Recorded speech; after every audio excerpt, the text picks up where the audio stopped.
साथियों सलाम नमस्ते सत श्री अकाल और जय भीम जोहार। साथियों बहुत ही मशहूर मुहावरा है ना, सिर मुंडाते ही ओले पड़े। और ऐसा ही कुछ टाइगर कोल्हान चंपई सोरेन के साथ हुआ। बहुत ही ढोल नगाड़े तुतुम्बी के साथ भारतीय जनता पार्टी में उनका प्रवेश हुआ था और ऐसा लग रहा था कि भाई साहब भारतीय जनता पार्टी को सत्ता में लाने के लिए सारथी मिल गया है, आदिवासियों का सबसे बड़ा लीडर मिल गया है। अब तो पानी पिला देगी भाजपा हेमंत सोरेन और महागठबंधन को, यानी कि इंडिया अलायंस को। उस दौर का आप मीडिया ट्रायल देखिए दोस्तों कैसे हो रहा था, और वीडियो देखिए और अखबारों की हेडलाइन देखिए। और असम के जो मुख्यमंत्री यहां थे, ऐसा लग रहा था कि हेमंता बिस्वा शर्मा ही चुनाव लड़ रहे हो। हालांकि भाजपा ने उन्हें प्रभारी भी नहीं, चुनाव समिति का सह प्रभारी बनाया था। और जब भाजपा में गए चंपई सोरेन, तो उसके बाद हेमंता बिस्वा शर्मा ने ये राज खोल दिया। कहा कि जिस दिन शपथ ली थी चंपई दा ने, तभी से हम संपर्क में थे। जबकि बीच में कितना घटनाक्रम हुआ, कभी चश्मा लेने के लिए गए दिल्ली के, हम चश्मा बनवाने जा रहे हैं, कभी आंख दिखलवाने जा रहे हैं, लेकिन चश्मा आखिर उन्होंने बदल दिया। और जब चश्मा बदल दिया तो फिर उसी रंग से सारी दुनिया को देखने लगे और झारखंड को भी देखने लगे। पहले जेएमएम का चश्मा था, उसी चश्मे से देखते थे। अब भाजपा और संघ का चश्मा उनके आंखों पर चढ़ गया, तो उसी रंग से दुनिया को और झारखंड को देखने लगे। लेकिन चुनाव में हुआ क्या, चारों खाने भाजपा चित हो गई। और जिस सपने को संजो कर गई थी भाजपा और लेकर गई थी चंपई दा को, और चंपई दा भी जितना कॉन्फिडेंस में दिख रहे थे कि भैया झारखंड ना से कोल्हान की तो सीट जो है अब सोच ले गठबंधन टिकने नहीं देंगे। लेकिन खुद नहीं टिक सके, खुद यानी के अपने साहबजादे को भी घाटशिला से नहीं जितवा सके। और एकमात्र सीट 28 आरक्षित सीटें हैं आदिवासी बंधुओं के लिए, एकमात्र सीट सरायकेला से वो जीत सके चंपई सोरेन।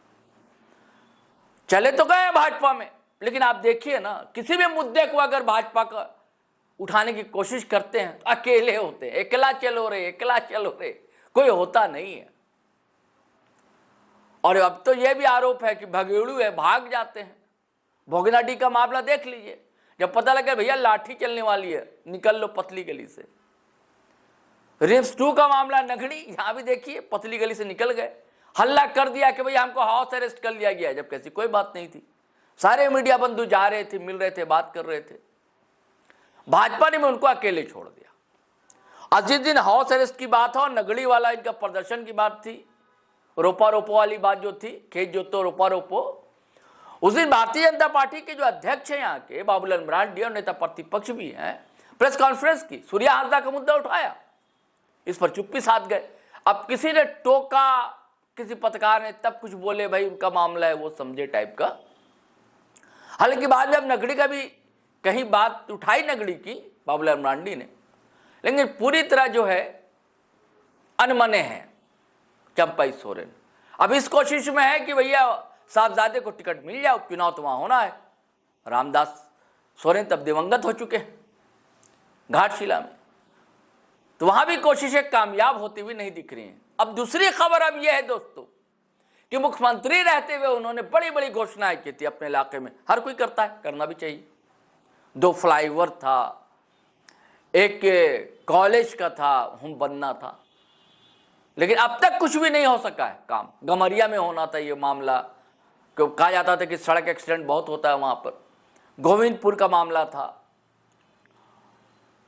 और गोविंदपुर में कॉलेज भी खुलना था, कहा जाता है कि 40 करोड़ से बनना था लागत से, लेकिन अब तक कोई भी काम नहीं हुआ, ब्रेक लग गया। क्या इस सरकार ने ब्रेक लगाया? कहने का मतलब यह कि संकट के बादल जो अब टल नहीं रहे चंपई सोरेन के साथ। मैं सारी डिटेल्स आपको जानकारी अभी बताता हूं। ये फ्लाईओवर रुक जाने का मामला और ये कॉलेज का क्या मामला है।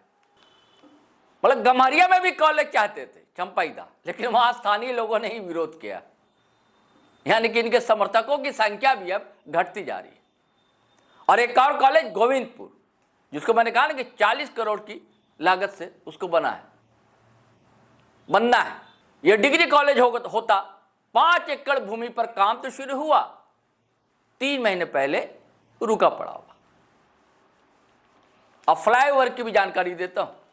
पथ निर्माण विभाग के ई है, उनका कहना है कि अभी डीपीआर ही तैयार नहीं हुआ है। अब सोच लीजिए फ्लाईओवर कैसे बनेगा। यानी कि मुख्यमंत्री रहते हुए खाली घोषणा की चंपईदा ने, अरे वो उस दौरान ही काम आगे बढ़वा देते। 6 महीने तो लगभग थे ही ना, चाहते तो काम हो जाता, रातों रात काम हो जाता है। आपने देखा ना नेमरा में रातों रात सड़कें बन गई, बिजली के लट्टू लग गए जगह जगह। तो हो सकता था अगर चंपईदा चाहते तो, क्योंकि भैया वो तो कह रहे हैं, बिस्वा शर्मा ने, हिमंता बिस्वा शर्मा ने कहा कि जिस दिन शपथ ली थी उसी दिन संपर्क में थे। तो आपको तो पता था, आपको तो पटकथा लिखी जा चुकी थी, तय था कि आपको उधर जाना है। तो भैया राजनीतिक लाभ ले लेते, बनवा लेते फ्लाईओवर, जिसका अब तक डीपीआर ही नहीं बन सका। तैयारी हो रहा है। अब आप कह रहे हैं कि अगर नहीं हुआ तो हम बुगुल फोक देंगे और उलगुलान कर देंगे और क्रांति कर देंगे। अब करने से क्या फायदा? कितनी क्रांति आप कर रहे हैं, दिख रही है क्रांति आपकी। तो चंपईदा दरअसल बुरी तरह फंस चुके हैं। अब जो काम था वो भी, अब आरोप तो लगाएंगे वो भी, इस सरकार ने रोक दिया। ये सब तो राजनीति में ये सब सारी चीजें दोस्तों होती रहती हैं। असि फ्लाईओवर नहीं, आदित्यपुर में 4 लेन सड़कें भी बननी थी, सारा काम ठप पड़ा हुआ है। अब देखिए आगे आगे होता है क्या उलगुलान करते हैं चंपईदा। कहा कि बुगल फोक दूंगा, अगर देख तो वेट एंड वॉच की स्थिति में हूं मैं।